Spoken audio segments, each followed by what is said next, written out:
Hello friends ఎలా ఉన్నారు? నేనైతే చాలా హ్యాపీగా ఉన్నాను. ఈరోజైతే మా పిన్ని వాళ్ళ ఇంటికైతే వచ్చేసాను. ఇలా చాలా happy day in my life అని చెప్పొచ్చు. ఎందుకంటే మా పిన్ని వాళ్ళ ఇంట్లో సత్యనారాయణ వ్రతం ఉంది. అదేవిధంగా మా పిన్ని, మా బాబాయిది వెడ్డింగ్ యానివర్సరీ. అంటే ఈరోజు సిల్వర్ జూబ్లీ చేసుకుంటున్నారు మా బాబాయ్, పిన్ని. 25 ఇయర్స్ మా బాబాయ్, పిన్ని ఇద్దరు కలిసి ట్రావెల్ అయ్యారు. చాలా గొప్ప విషయం కదా! చాలా గ్రేట్ అని కూడా నాకు అనిపించింది. అసలు వినంగానే చాలా హ్యాపీగా ఫీల్ అయ్యాను. అందులోను ఏందంటే రీసెంట్‌గా మా రిలేటివ్స్‌తో నేనెక్కడా టైమ్ స్పెండ్ చేయలేదు. అందులోను ఈరోజు అనేది ఒక మంచి అకేషన్‌గా నాకు దొరికింది. ఇది వినంగానే మాత్రం హమ్మయ్య! అనిపించింది నా మనసుకైతే. ఎందుకంటే రీసెంట్‌గా అసలు మా రిలేటివ్స్‌లో గాని, ఫ్యామిలీ మెంబర్స్‌తో గాని టైమ్ స్పెండ్ చేయడానికి ఒక మంచి డే కూడా లేదు.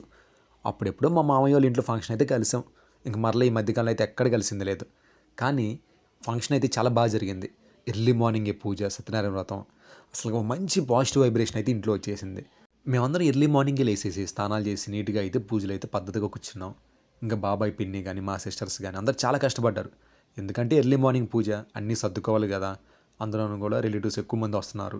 అందువల్ల పాపం వర్క్ గూడా ఎక్కువైపోయింది. మా పిన్ని వాళ్ళది పల్లెటూరు. కానీ ఆ పల్లెటూరులో నాకు బాగా నచ్చిందేందంటే, అటోళ్ళు గాని, ఇరుగు పొరుగోళ్ళు గాని అందరూ స్నేహపూర్వంగా ఉన్నారు. అంటే ఏరియాలో ఉన్నోళ్ళు మొత్తం ఒక ఐకమత్యంగా ఉన్నారు.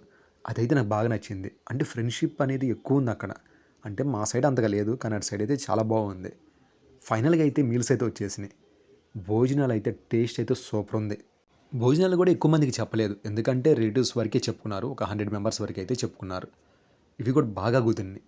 ప్యూర్ వెజ్ అవ్వటం వల్ల అసలు చాలా హ్యాపీగా మనస్ఫూర్తిగా తిన్నాను నేనైతే కడుపు నిండా. ఫైనల్‌గా అయితే ఎండ్ ఆఫ్ ది డే అయితే వచ్చేసింది. ఫైనల్‌గా అయితే కేక్ కటింగ్ అయితే చేశారు బాబాయ్, పిన్ని. అలా దండలు మార్చుకున్నారు.